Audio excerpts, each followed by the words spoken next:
이용구 법무부 차관의 택시기사 폭행 사건을 재수사하는 검찰이 택시 내부 폭행 상황이 담긴 30초 분량의 영상을 복구했습니다.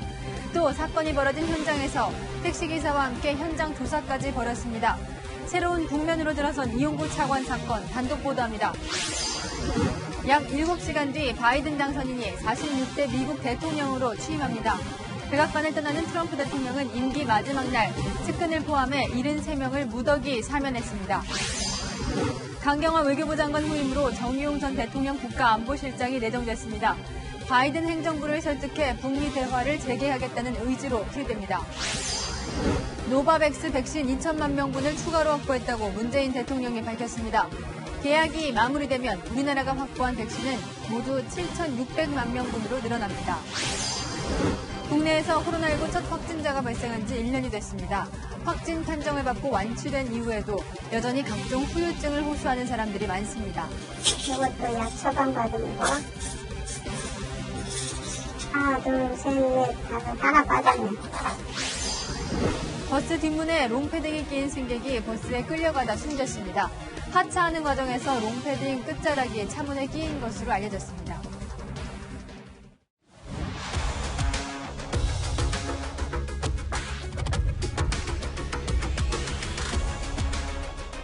뉴스의 동정민입니다.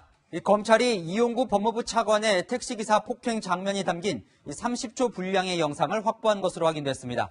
그동안 피해자 진술밖에 없었던 상황에서 새로운 물증이 나온 건데요. 단독으로 잠시 후에 자세히 전해드리겠습니다. 먼저 미국 워싱턴으로 갑니다. 조 바이든 당선인이 이제 7시간 후면 제46대 미국 대통령으로 취임합니다. 4년 동안 트럼프 대통령이 미국 우선주의를 내세우며 추진했던 일들을 취임 이후에 하나하나 되돌리는 작업에 착수할 거라 예고하고 있는데요. 이 전 세계가 주목하고 있는 바이든 시대, 취임식을 앞둔 워싱턴 분위기 김정한 특파원 연결해서 알아보겠습니다. 자, 이 바이든 시대를 여는 취임식 날이 밝기 직전인데요. 이 뒤에 보면 경비가 꽤 삼엄해 보입니다. 네, 그렇습니다. 저는 지금 취임식장 인근에 나와 있는데요. 조금 전부터 겨울비가 세차게 내리기 시작했습니다. 하지만 뒤로 보이듯이 무장 경호원들, 무장 방위군들이 이곳을 상엄하게 경호하고 있는데요. 혹시 모를 테러 가능성에 대비하기 위해서입니다. 또 코로나19로 입장 자체가 전면이 차단이 되었기 때문에 이 인근 내셔널몰에는 미국의 통합과 화합을 상징하는 19만 개의 깃발과 또 50개 주, 미국 영토를 상징하는 56개의 빛의 기둥이 세워져 희망의 메시지를 발신하고 있습니다.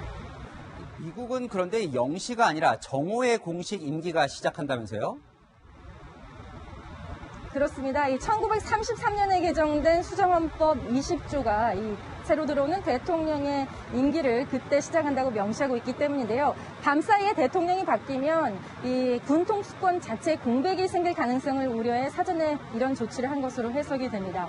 이 바이든 대통령 당선인은 오늘 취임식 연설을 통해서 희망과 통합의 메시지를 강조한 뒤 이 알링턴 국립묘지에 헌화를 하고 백악관에 입성하게 되는데요. 신임 대통령의 트럼프 대통령의 불참으로 이번 취임식은 이 환영 인파나 전직 대통령의 어떤 축하, 그리고 퍼레이드, 무도회 모두 없는 아주 이색적이고 전례 없는 취임식으로 역사에 남게 됐습니다. 그러니까 이 역대 취임식처럼 축제 분위기를 느끼기는 어려운 거죠. 실제 현지 분위기는 어떻습니까? 그렇습니다. 이 취임식이 열리게 되는 미 의사당 지금 제 뒤로 보이는 곳 서쪽 계단이 바로 2주 전에 무장한 시위대가 난입한 곳인데요. 이곳은 지금 오늘 취임식에서 국민들의 의지나 이곳 취임식에서는 주 방위군을 위장해서 침투할 수 있다라는 가능성이 예고가 된 바 있습니다. 그래서 방위군 자체에 대한 신원 조회를 했고요. 이 중에 12명이 어떤 시위에 동조할 수 있는 가능성이 의심돼 업무에서 배제가 된 상태입니다. 또 바이든 부부, 당선인 부부는 지난밤에 어디에 묵었는지조차도 확인되지 않을 만큼 상당히 상엄한 경호가 계속되고 있습니다. 지금까지 워싱턴에서 전해드렸습니다. 워싱턴에 입성한 바이든 당선인의 첫 일정은 코로나19 희생자 추모식이었습니다. 추모식엔 코로나 사망자를 애도하는 이 불빛이 밝혀졌는데요. 치유를 외친 그의 하루를 워싱턴 유승진 특파원이 취재했습니다. 부친의 실직으로 10살 되던 해부터 살아온 델라웨어주를 떠나기 직전 바이든 대통령 당선인이 고별 연설을 위해 무대에 오릅니다. Excuse the emotion. When I die, Delaware will be written on my heart. The hearts of all of us. 지난 2015년 암으로 세상을 떠난 장남 보 바이든을 떠올리며 눈물을 흘렸습니다. 평소 이용하던 열차 대신 비행기를 이용해 워싱턴으로 향했습니다. 워싱턴에 입성한 바이든 당선인의 첫 행보는 코로나19 희생자 추모식이었습니다. To heal, we must remember all whom we lost. 링컨 기념관 앞에는 누적 사망자 40만 명을 상징하는 불빛 400개가 밝혀졌고 워싱턴 DC 성당에는 희생자를 애도하는 종이 400차례 울려 퍼졌습니다. 비슷한 시각 빨간 불빛을 깜빡인 뉴욕 엠파이어 스테이트 빌딩 등 미국 전역에서 추모가 이어졌습니다. 이곳은 행사가 열리고 있는 링컨 기념관으로 향하는 입구입니다. 보시는 것처럼 사람 키만한 철조망이 둘러싸여 있고 주 방위군과 경찰 인력이 곳곳에 배치되어 있습니다. 일반인들의 출입을 철저하게 통제하고 있어 행사를 가까이서 관람하기란 불가능에 가깝습니다. I'm really disappointed because this is for those who died from COVID. 2만 5천 명이 넘는 주 방위군이 배치된 워싱턴은 축제의 장이 아닌 감염 확산과 테러 위협을 차단하는 군사 기지가 됐습니다. 워싱턴에서 채널A 뉴스 유승지입니다. 4년 전 트럼프 대통령 취임식 날 바이든 전임 부통령은 이렇게 참석을 했는데요. 이 전임 대통령 부통령의 취임식 참석은 미국의 오래된 전통인데 트럼프 대통령이 152년 만에 그 전통을 깨고 불참합니다. 재임 중 평균 지지율 역대 최저라는 오명까지 쓰고 물러나는 트럼프 대통령. 임기 마지막 날 무더기로 측근을 사면하면서 이 아름다운 퇴장마저 거부했습니다. 황아람 기자입니다. 퇴임 하루 전 트럼프 대통령의 고별 연설도 자화자찬이 반복됐습니다. I am especially proud to be the first president in decades who has started no new wars. 국경장벽 건설과 대중국 압박 등을 열거한 가운데 한미 FTA 재협상도 치적으로 내세웠습니다. 차기 행정부에 덕담도 건넸지만 This week we inaugurate a new administration and pray for its success in keeping America safe and prosperous. 끝내 바이든 당선인 이름을 입에 담지 않은 트럼프 대통령과 달리 딸 이방카는 SNS 고별사를 통해 차기 행정부 주요 인물들을 언급하며 축복을 전했습니다.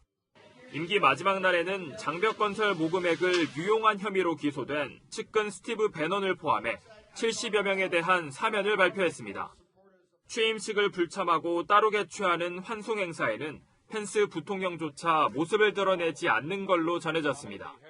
공화당에서 더 많은 이탈표가 나온다면 상원 탄핵안이 가결될 가능성도 배제할 수 없다는 전망이 나옵니다. President Trump is a threat to our constitutional order. Donald Trump should not be eligible to run for office ever again. 트럼프 대통령이 기록한 마지막 지지율 34%는 임기 중 최저치로 재임 중 평균 지지율 역시 1938년 조사를 시작한 이래 최저 수준입니다.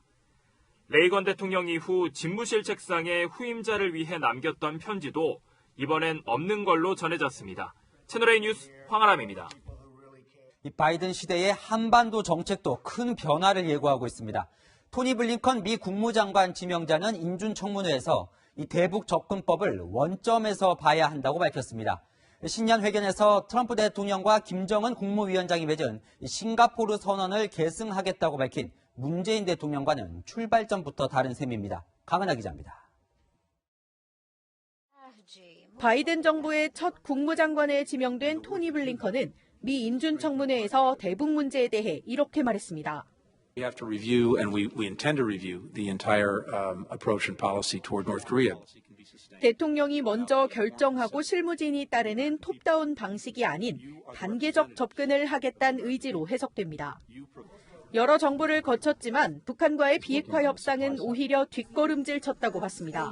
This is a hard problem that has plagued administration after administration, and it's a problem that has not gotten better. In fact, it's gotten worse. 그러면서 북한을 협상 테이블에 앉히기 위해 압박이 효과적인지 검토하겠다고 밝혀 북미 대화가 순탄치 않을 것임을 시사했습니다. 북미 대화 재개를 위해선 2018년 싱가포르 북미 정상회담 당시로 돌아가야 한다고 말한 청와대와는 온도차가 느껴집니다.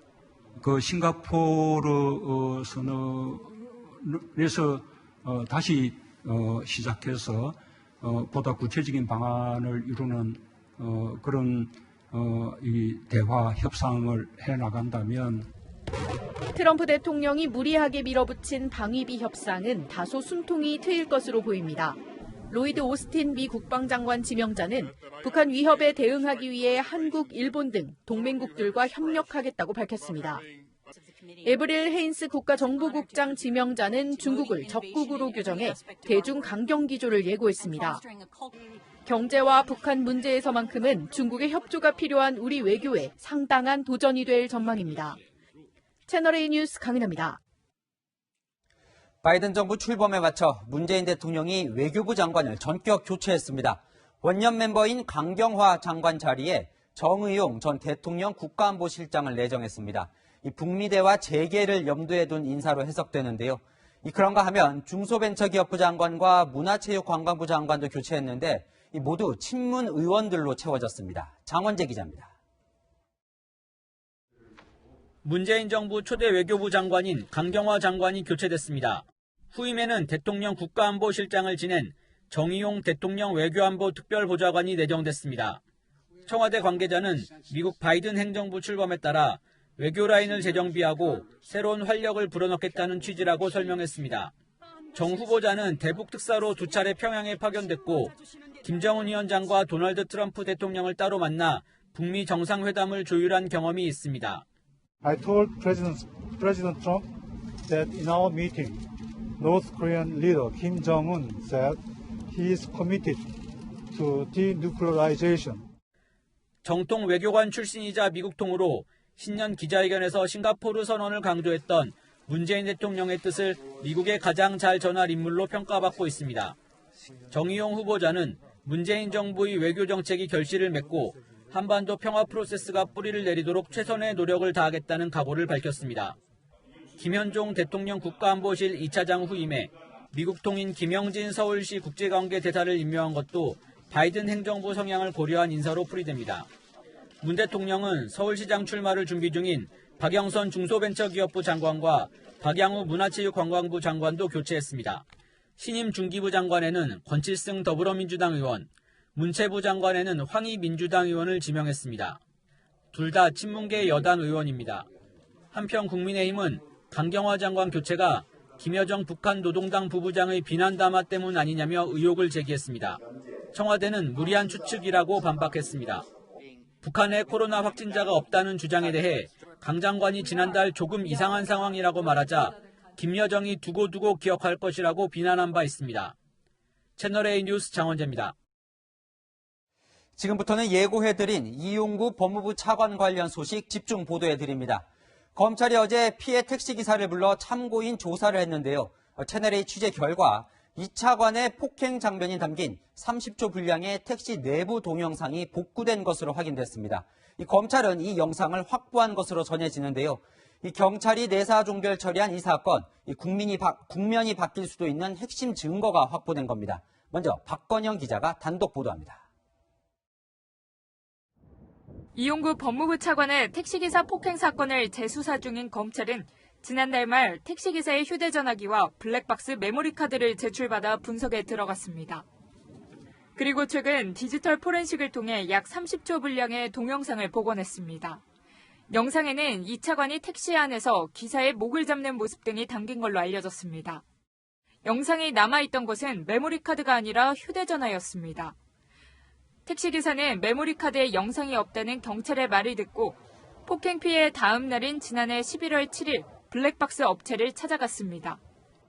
당시 업체 컴퓨터로 블랙박스 저장 장치를 연결하자 폭행 당시 영상이 남아있는 게 확인된 겁니다. 택시기사는 곧바로 증거 확보를 위해 휴대전화로 이 영상을 촬영했지만 다음 날 이 차관과 합의하고는 전화기에서 지웠습니다. 이후 메모리카드 영상은 다시 블랙박스에 장착돼 녹화와 삭제가 반복되면서 디지털 포렌식으로도 복구하지 못했습니다. 휴대전화 영상도 삭제하는 바람에 영영 사라질 뻔했지만 촬영을 했던 디지털 흔적이 남아있어 복구할 수 있었던 겁니다. 앞서 경찰은 택시기사 진술 외에 운행 중 폭행을 입증할 블랙박스 영상 등이 없어서 이 차관을 현행범으로 체포하지 않았다고 해명했습니다. 검찰이 복원한 영상이 이번 수사의 방향을 바꾸는 분수령이 될지 주목됩니다. 채널A 뉴스 박건영입니다. 이 검찰이 확보한 증거가 하나 더 있습니다. 이 택시의 위치를 10초마다 기록하는 GPS 정보인데요.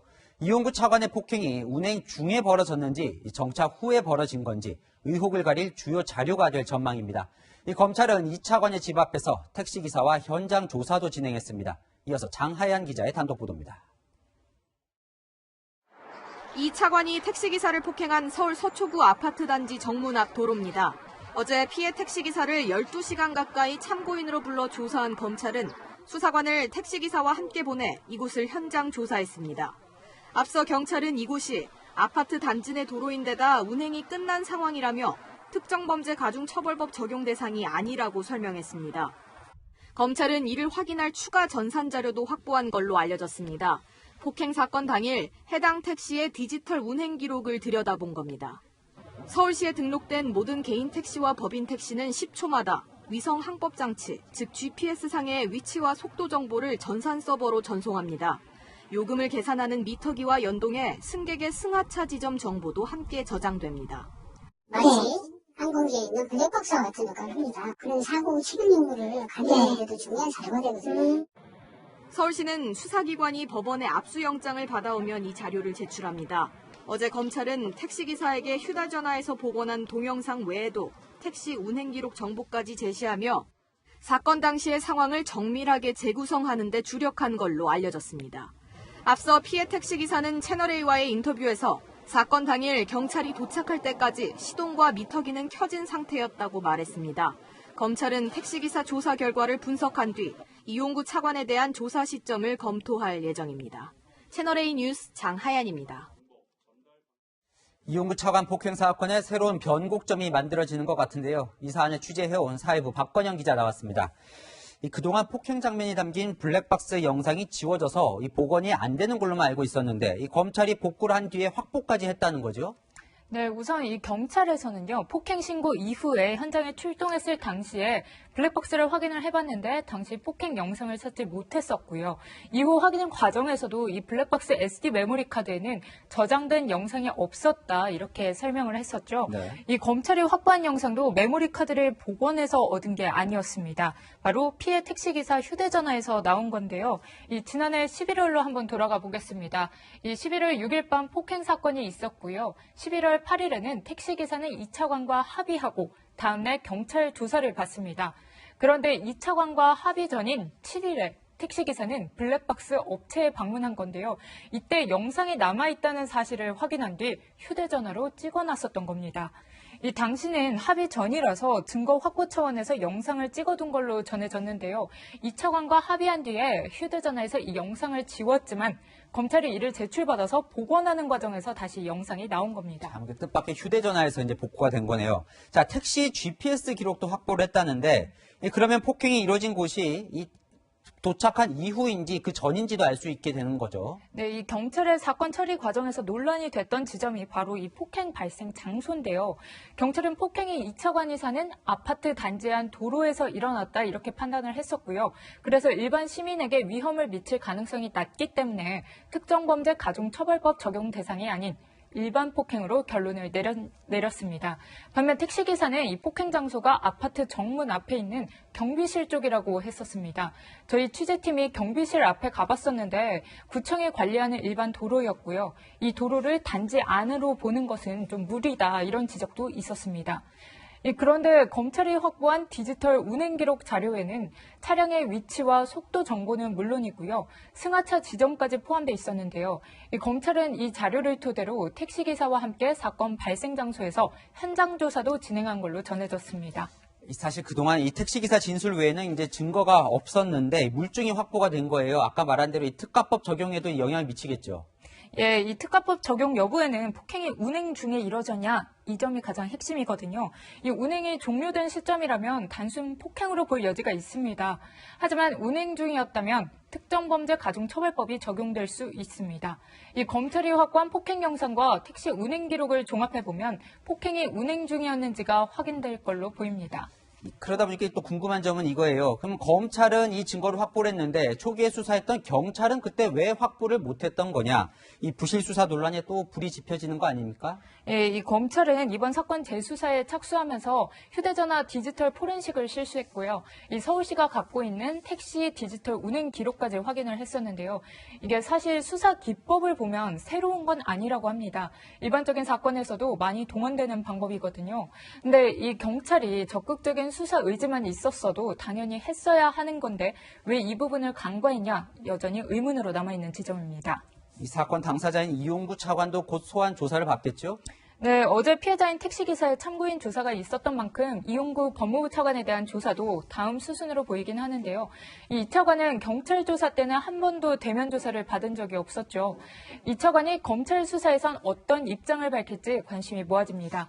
또 이 검찰의 판단에 따라서 부실 수사 의혹으로 고발당한 경찰 관계자들을 상대로 한 조사도 진행될 수 있습니다. 네, 계속 소식 전해주시죠. 자, 지금까지 사회부 박건영 기자와 살펴봤습니다. 신종 코로나 바이러스 감염증 해외 유입 확진 환자를 확인하였습니다. 딱 1년 전 영상입니다. 오늘로 국내 코로나19 첫 확진자가 발생한 지 1년이 됐습니다. 그새 확진자는 73,518명으로 불어났습니다. 안타깝게도 숨진 사람도 1,300명에 이릅니다. 다행히 완치된 사람은 6만 180명인데 이들은 지금 어떻게 지내고 있을까요? 코로나는 다 나았지만 아직까지 후유증에 시달리는 사람들이 많습니다. 황수연 기자가 만나봤습니다. 지난해 3월 코로나19에 확진됐다가 완치 판정을 받고 퇴원한 이용호 씨. 코로나의 고통을 이렇게 설명했었습니다. 이 등골이나 이 허리가 뭉신하게 아프면서 소변을 가면 소변이 노랗지 않고 빨가. 지난해 9월 퇴원한 지 6달째 걷기가 어려운 증상을 호소했습니다. 이제 논둑에 약을 치려고 분무기를 짚고서 조금 쳐나가는데 다리에 힘이 없어가지고 그냥 뚝뚝 떨어진 거예요. 4개월 만에 다시 만난 이 씨. 이젠 마당에 쌓인 눈을 직접 치우고 집 안에서 실내 자전거를 타는 등 한층 나아진 모습이었습니다. 아침에 자고 있나면 꼭 이래 타. 15분에서 20분. 몇 개월 동안 지속됐던 후유증도 이제는 사라졌다고 말합니다. 소변 때까지는 원래 원위치대로 그대로 다 잘 나와요. 4, 5개월 동안은 후유증이 있더라고. 그렇더니만은 차츰 지금 와서는 원상 복귀 근처에서. 하지만 여전히 정상 회복이 안 됐다는 완치자들도 있습니다. 지난해 4월 완치 판정을 받고 퇴원했지만 5달이 지나도 심한 무기력증과 간 수치 이상 증상이 계속됐다고 합니다. 음성만 나오면 다 되는 줄 알았어. 그런데 그 이후에 너무 고통이란 말이야. 이 생활이 안 돼. 지금도 그 상태가 진행 중이라고 합니다. 좀처럼 간 수치가 떨어지지 않아서 처방약을 몇 개씩 복용하고 있습니다. 약 처방 받은 건 이것도 약 처방 받은 거 하나 둘 셋 넷 다섯 하나 받았네. 머리가 멍해지는 증상도 없어지지 않는다고 합니다. 조금만 움직여도 일단 누워야 돼. 일어나서 뭐 한다 하는 자체가 귀찮아. 지금도 말하려다 또 까먹었어. 내가 말을 하려고 요청을 또 까먹었어. 완치 후 탈모의 고통을 호소했던 25살 남성입니다.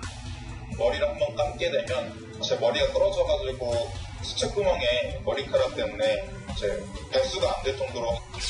지금은 일반적 탈모증에 사용되는 처방약으로 치료한 덕분인지 머리 빠짐은 없어졌다고 합니다. 피부과에 가서 약을 받았는데 그 약을 한 2달 정도 뿌리니까 탈모가 이제 아예 없어졌고요. 하지만 깊숙이 파인 이마는 그대로입니다.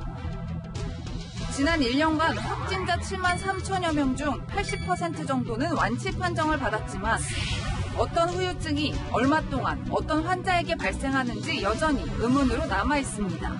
채널A 뉴스 황수연입니다. 의료진에게는 그동안 하루하루가 피 흘리는 전쟁이었습니다. 이들의 노고를 모르는 사람은 없겠죠. 1년이나 지났는데 의료진들의 일하는 환경은 나아지지 않고 점점 힘들어지고 있습니다. 이다혜 기자가 만나봤습니다. 코로나19 중환자실 간호사들의 움직임이 분주합니다. 환자의 호흡이 불안해지자 긴장감이 감돕니다. 1번 확진자 간호부터 시작해 중환자까지 꼬박 1년째 사명감으로 환자를 돌보고 있는 마혜경 간호사. 사망 환자도 굉장히 많이 발생했었고 그때마다 이렇게 우울감이나 또 이렇게 좌절감 안 힘들다고 하면 너무 거짓말일 것 같고요. 버틸 힘은 호전되는 환자들입니다. 환수 치료하다가 이제 퇴원하셨다고 하시더라고요. 그래서 그 얘기를 들었을 때 되게 보람도 느끼고 숙명적인 사명감 가지고.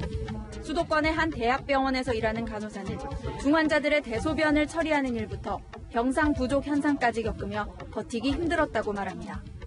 혼자 안 좋은 데 되게 많아가지고 그래서 자리가 비어있거든요. 정부가 약속한 수당도 제대로 지급되지 않는 상황. 정신과 진단을 받고 결국 병가를 택했습니다. 커뮤니티 같은데 중간병원으로 지정된 병원에 또 3월에서 5월까지 수당을 지급하라고 하는 거 말고는 더 받은 것 같아요. 교대 인력이 부족한 지역병원들은 상황이 더 열악합니다. 간호사 2명이서 이제 4명의 환자를 보다 보니까 이제 업적기를 해가지고 들어가야 괜찮고 그게 없으면 또 일을 하면 땀이 너무 많이 나가지고. 정부는 의료진 확충을 위해 파견 인력을 모집해 배치하고 있지만 밑빠진 독에 물붓깁니다. 채널A가 확보한 코로나19 전담병원 간호사 수는 지난달 기준 17,000여 명. 정부가 지난 7월부터 600명 넘게 파견을 보냈지만 늘어난 건 234명뿐입니다. 그만두는 의료진이 많았던 겁니다. 처우 개선이 시급한 상황입니다. 2월부터 5월까지만 들어왔었고 한 달에 8만 원이 하루 2,000원 정도 그냥 더 들어오거든요. 그럼 시간당 한 300원. 코로나19 1년, 이제는 정부가 답을 내놓을 때입니다.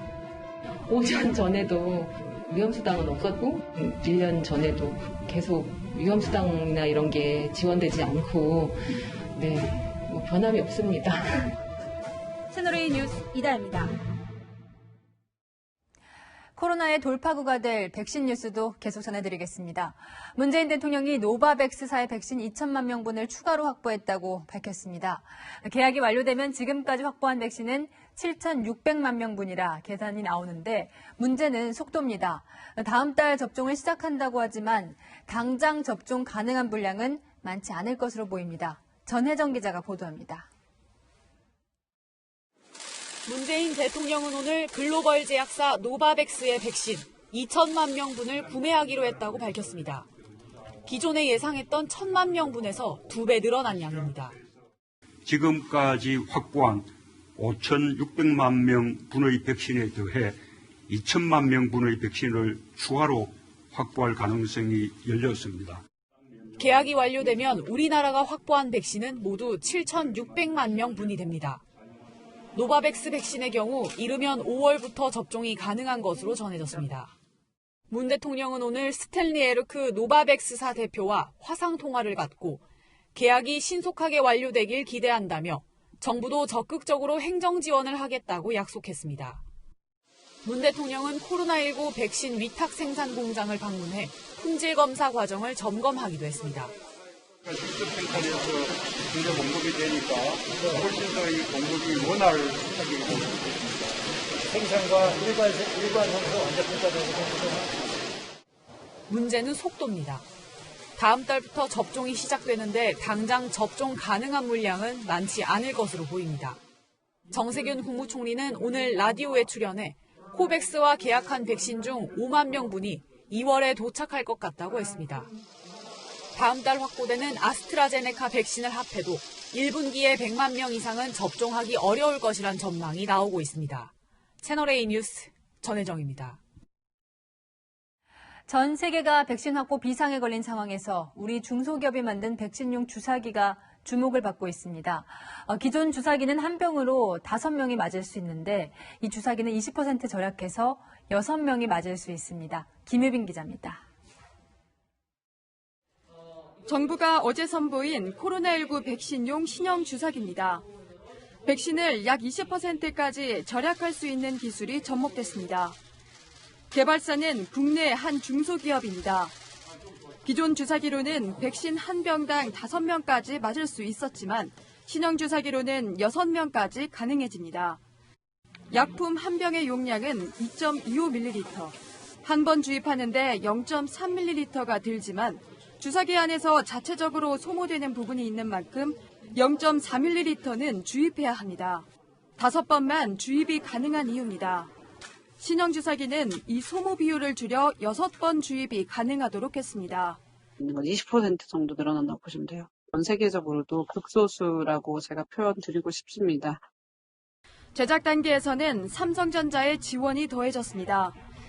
금형 제작부터 생산 설비까지 삼성전자의 도움을 받아 계획보다 2.5배 많은 월 1,000만 개 이상을 대량 생산할 수 있게 됐습니다. 이렇게 대기업과 중소기업이 힘을 합쳐 탄생시킨 신형 주사기는 현재 미국 식품의약국인 FDA 승인을 기다리고 있습니다. 채널A 뉴스 김유빈입니다. 백신 부작용 사례들도 일단은 지켜봐야 할 듯합니다. 미국과 프랑스에서 보고된 부작용 사례들을 윤수민 특파원이 보도합니다. 미국 메이저리그 샌디에이고 파드리스의 홈구장인 페코파크. 지금은 코로나19 백신 접종센터가 됐습니다. 이곳에서 모더나 백신을 맞은 의료진 6명이 알레르기 반응을 보였습니다. 접종 직후 통증을 느꼈고 맥박이 빨라지고 혀가 부풀어 올랐습니다. 10 minutes into the shot, I started to feel pain underneath my ear. And then my heart was racing. My tongue had started to swell and become numb. 문제가 된 백신은 지난 5일부터 12일 사이에 캘리포니아에 도착한 것으로 제조 번호가 동일한 33만의 분량입니다. 모더나 측은 다른 지역에서는 해당 제품의 부작용 사례가 보고되지 않았다며 백신에는 문제가 없다는 입장입니다. 주 보건당국은 287곳에 배포된 모더나 백신 접종을 일단 중단했습니다. 모더나는 지난해 말 우리 정부와도 4천만 회 공급 계약을 체결했습니다. 프랑스에서는 화이자 백신을 맞고 사망 5건을 포함해 139건의 부작용이 보고됐습니다. 노르웨이에서는 75세 이상 고령자 33명이 화이자 백신 접종 이후 사망했고 유럽과 미국에서도 사망자가 나왔습니다.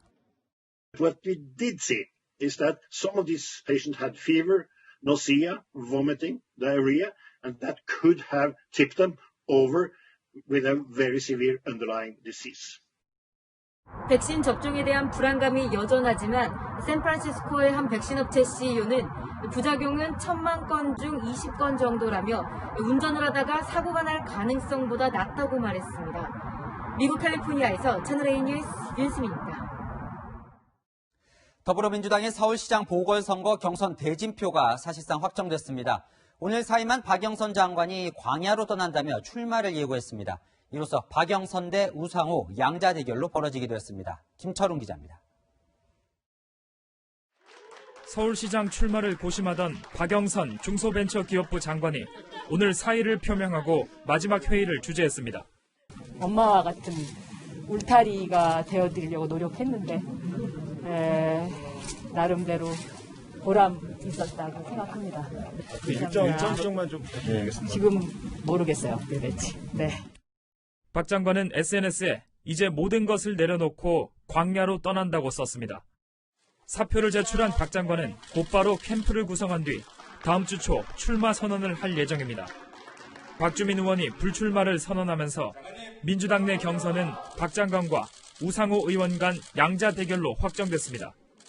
두 사람은 지난 2018년 박원순 당시 서울시장과 함께 민주당 서울시장 경선에서 맞붙었던 경험이 있습니다. 박 장관은 국정 경험과 경제를 내세우고 우 의원은 박근혜 전 대통령 탄핵 당시 당 원내대표로서 개혁을 강조하며 차별화 경쟁을 시작했습니다. 나경원, 오세훈 두 분이 경쟁하는 국민의힘 경선보다 박영선, 우상호가 경선하는 민주당의 경선이 훨씬 더 주목도가 높아질 거다. 그렇게 저는 확신합니다. 민주당은 후보들이 많은 야권에 비해 상대적으로 관심이 저조하자 유튜브를 통한 국민 면접 방식을 도입해 흥행을 이끌어낸다는 계획입니다. 민주당 서울시장 후보는 다음 달 말에 결정됩니다. 채널A 뉴스 김철호입니다. 여당 내에선 대권 경쟁에도 시동이 걸렸습니다. 정세균 국무총리가 퇴임 후에도 정치를 하겠다며 대선 출마 가능성을 내비쳤는데요. 이재명 경기도지사는 전도민 재난기본소득을 강행하기로 했습니다. 재난기본소득 이익공유제 방역, 여권주자 3명의 물고 물리는 정책 논쟁도 달아오르고 있습니다. 최선 기자입니다. 이재명 경기도지사가 기자회견을 열고 도민 1인당 10만 원씩 재난기본소득을 지급하겠다고 밝혔습니다. 지원금 사용 때문에 방역이 악화된다는 정황은 어디에도 없습니다. 방역에 지장을 초래한다라고 하는 것도 논리적으로 타당성을 찾기가 좀 어려웠습니다. 앞서 정세균 국무총리와 이낙연 민주당 대표가 소비 진작보다는 방역에 더 치중할 때라고 비판했지만 굴하지 않고 밀고 나가겠다는 겁니다. 현재는 방역이 우선 아닙니까? 방역이 우선이다 그러면은 피해를 많이 본 사람들한테 지원하는 것이 우선돼야 되지 않겠습니까? 이낙연 민주당 대표는 지금 거리두기 중인데 소비하라고 말하는 것이 왼쪽 깜빡이를 켜고 오른쪽으로 가는 것과 비슷하다고 비판했습니다. 이 대표가 제안한 코로나 이익 공유제도 공방 대상입니다. 서로를 포용하면서 미래를 위한 도약을 시작해야 합니다. 우리가 새로 추진하고 있는 이익 공유제가 기여해 주기를 바랍니다. 하지만 정세균 총리는 이익 공유제라는 표현을 들어본 적이 없다며 평가절하했고 이재명 지사는 선의로 받아들이겠다며 실현 가능성에 의문을 제기했습니다. 정 총리가 퇴임 후 정치로 돌아가겠다고 하면서 4월 보궐선거 이후 세 사람 사이 대권 경쟁은 더 치열해질 것으로 보입니다. 채널A 뉴스 최선입니다.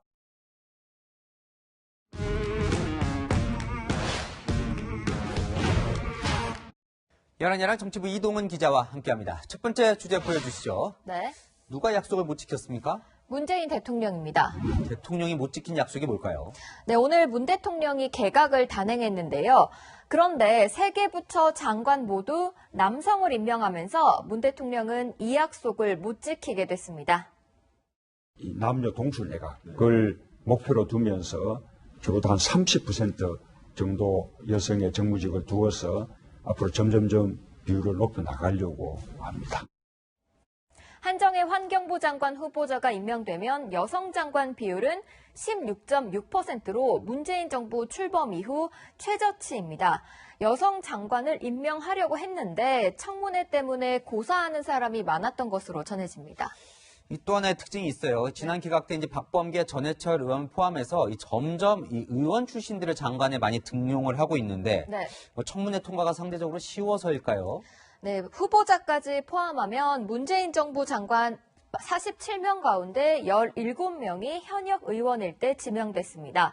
노무현, 이명박, 박근혜 정부와 비교해도 의원 겸직 장관 비중이 가장 높습니다. 우리가 의원 내각제도 아닌데 너무 많아지면 이 민주주의에 좋은 건 아니에요. 네, 입법부 본연의 기능은 행정부 감시인데 이렇게 되면 같은 당 출신 장관에 대한 여당 의원들의 감시가 소홀해질 수밖에 없겠죠.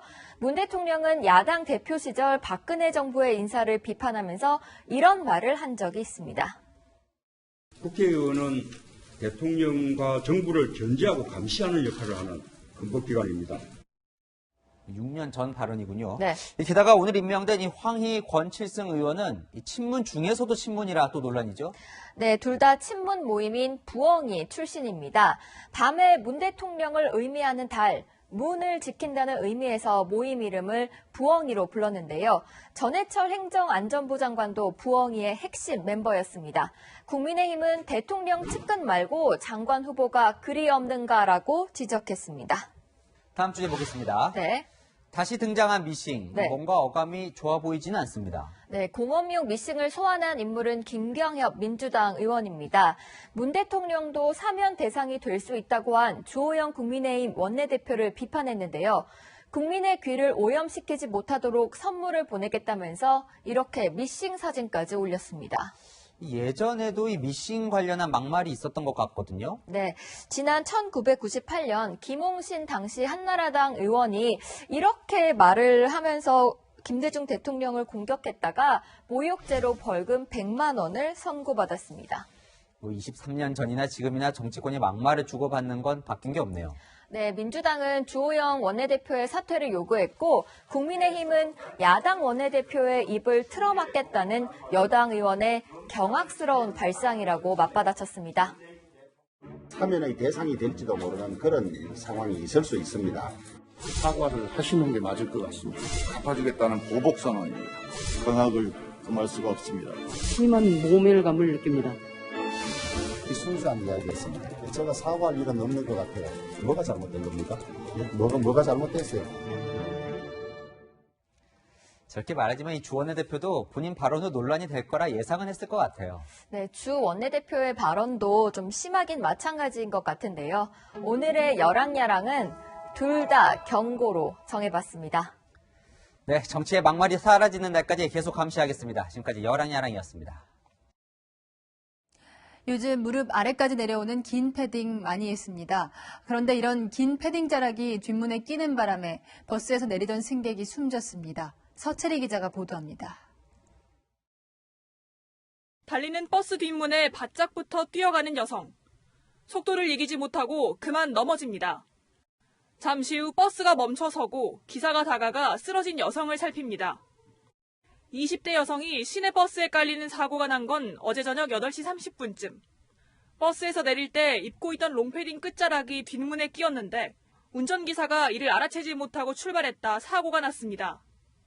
20m가량 끌려가다 넘어진 여성은 뒷바퀴에 깔려 그 자리에서 숨졌습니다.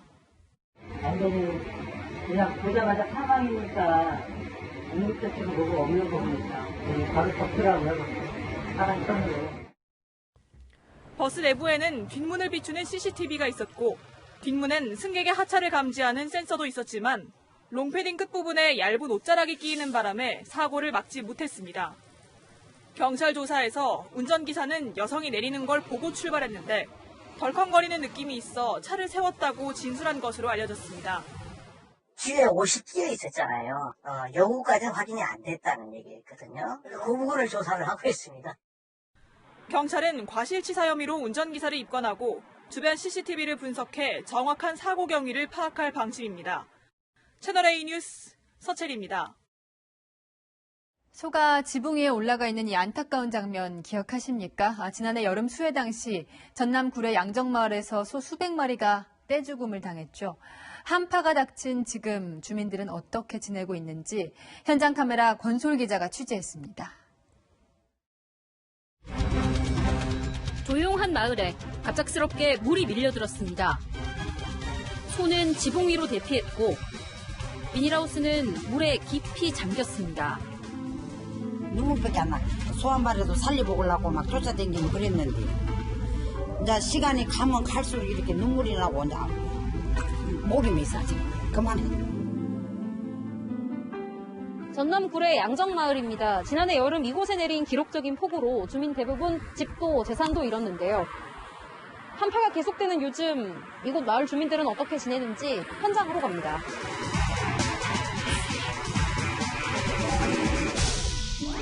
폭우를 피해 지붕 위로 올라갔던 소는 쌍둥이를 낳았습니다. 102마리 죽었어. 요것만 전부 시체였지, 소 시체. 또 난리인데도 새끼들이 아주 건강에 잘 놔두고 많이 컸어, 지금은. 하지만 아직도 살집을 잃은 마을 주민 대다수는 전전긍긍하고 있습니다. 내일 모레 80대가요. 돈도 없지. 어찌게 사건이 오고 있어. 밤을 새고 잠을 못 자. 집이나 지 앞으로 살다가 죽으면 소원이요. 한때 집이었던 곳인데 지금은 이렇게 텅 빈 채로 터만 남아 있습니다. 마당엔 철근 구조물이 널려 있고요. 한때 담벼락이었던 빨간 벽돌이 사방에 흩어져 있습니다. 8평 남짓한 조립식 주택엔 살림살이를 놓을 공간조차 없습니다. 냉장고도 이렇게 흙바닥에 그대로 놓여 있는데요. 안에는 음식이 들어 있습니다. 영하 10도를 넘나드는 한파도 걱정입니다. 이게 지금 수도관이거든요. 상수도. 웃으면서 이렇게 지내는 것 같아도 속에는 지금 다 멍이 들어있거든요. 죽어가는 그런 모습 보고 나 혼자 살겠다고 나왔을 때 정부가 제공한 임시주택 50채엔 수재민 146명이 살고 있습니다. 집 지을 땅조차 없는 20가구는 공설운동장에 지어진 조립식 주택에서 숙식을 해결합니다. 빨래는 공용 세탁기 2대의 몫인데 그나마 한 대는 고장이 났습니다.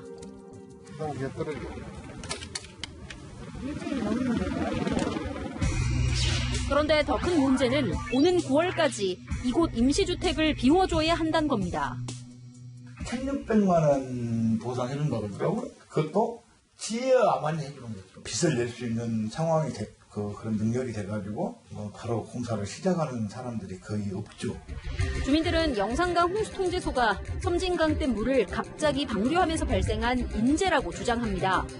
대통령이 왔다 가고 장관, 국무총리까지 다 왔다 가도 빨리 해결했나 준다는 것이 누구 잘못까지 못 되고 있고 보라통이 터지십니다. 최소한의 피해 구제가 이루어질 수 있도록 보다 적극적인 지원이 필요해 보입니다. 현장 카메라 본솔입니다.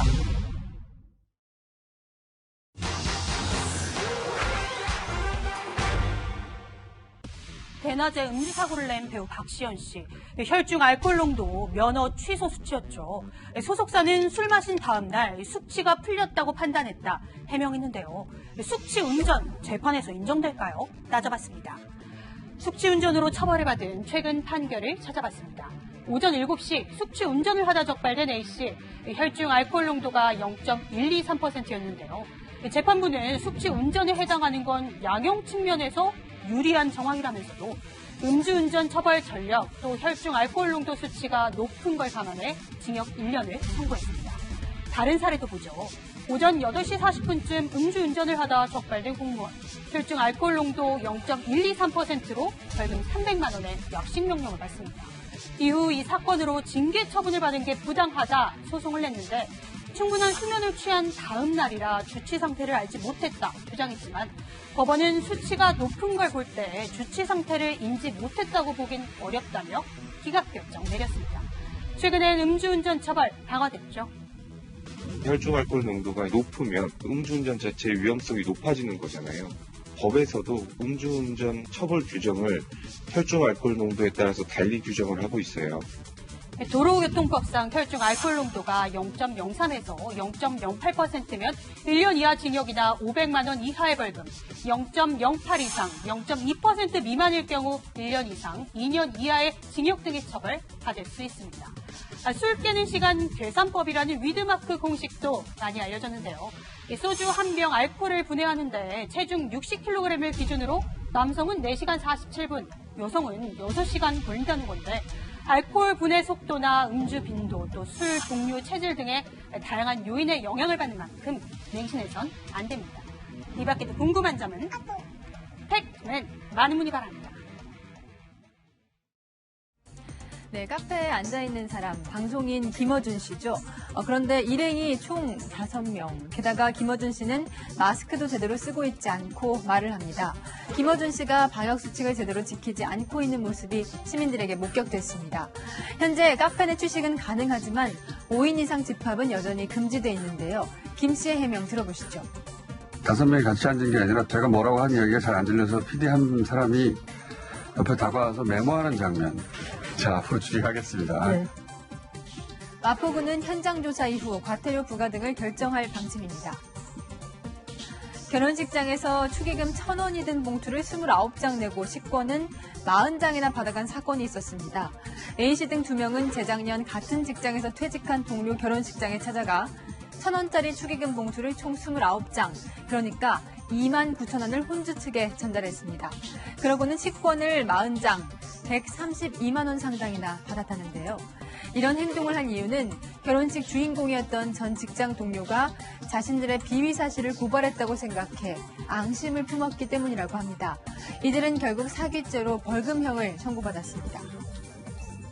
영하 20도의 날씨에 얼음물에 뛰어드는 남성, 러시아 블라디미르 푸틴 대통령이죠. 성호를 긋고 3번 입수합니다. 러시아 정교회의 관례라는데요. 올해는 정교회 측에서도 코로나19 때문에 말렸다는데 푸틴은 관례를 깨고 싶지 않다며 얼음물 입수를 강행했습니다.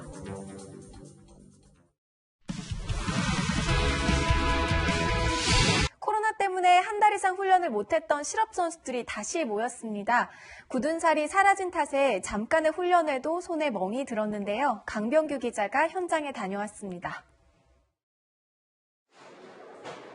코로나19로 40여일간 굳게 닫혔던 볼링장 문이 열렸습니다. 긴장된 표정으로 훈련에 나선 선수들. 하지만 오랜 공백으로 금세 손에 멍이 듭니다. 지금 거의 근 한 달을 쉬다 보니까 다 사라졌어요. 다시 멍들기 시작했는데 이게 엄청 아파요, 지금. 국가대표 선발전 결승을 앞둔 만큼 마음이 바쁩니다. 전에 볼링을 치던 감각 위주로 그걸 어떻게 다시 찾는지에 대한 거 위주로 많이 연습을 하려고 하고 있어요. 서울시청 사격팀도 한 달여 만에 방아쇠를 당겼습니다. 한 발 한 발 집중해보지만 훈련장이 또 언제 닫을지 몰라 조마조마합니다. 사격장이 폐쇄가 되면 또 숙소에서 계속 자세 훈련이라든지 공격발 훈련을 해야 되니까. 전용 훈련장이 있는 프로와 달리 실업 선수들은 외부 시설에 의존하기 때문에 코로나 확산으로 큰 타격을 받았습니다. 그런데 지역마다 체육시설 폐쇄 기준이 다르다 보니 공정성 논란까지 제기됐습니다. 선수들은 훈련이 곧 재산인 만큼 보다 세심한 방역 대책을 요구하고 있습니다. 채널A 뉴스 강병규입니다. 올겨울 들어서 유독 눈이 자주 왔죠. 정초부터 18일까지 전국의 눈 일수는 7.2일로 기상 관측 이후 1위를 기록했습니다. 올해는 북극의 기온이 높아서 대기 상층의 제트 기류가 약해지면서 북극의 찬 공기가 우리나라로 내려왔기 때문인데요. 남은 겨울에도 폭설과 한파가 반복될 수 있어서 대비가 필요하겠습니다. 내일도 큰 추위는 없겠습니다. 다만 전국에 비 소식이 있는데요. 아침에 제주도를 시작으로 오후 3시 이후에는 서울 등 많은 지역으로 확대가 되겠고요. 금요일 오전에는 대부분 그치겠습니다. 비의 양은 5에서 20mm로 많지는 않겠습니다. 이번 주말 동안에도 전국 많은 지역에 눈비 소식이 들어있고요. 당분간 큰 추위는 없겠습니다. 세차는 다음 주로 미루시는 게 좋고요. 날이 건조하고 기온 변화가 심하기 때문에 면역력이 떨어지기 쉬운 시기입니다. 가습기를 이용해서 실내를 건조하지 않게 하고 감기 조심하시기 바랍니다. 날씨였습니다. 오늘 뉴스 여기까지입니다. 내일도 뉴스입니다.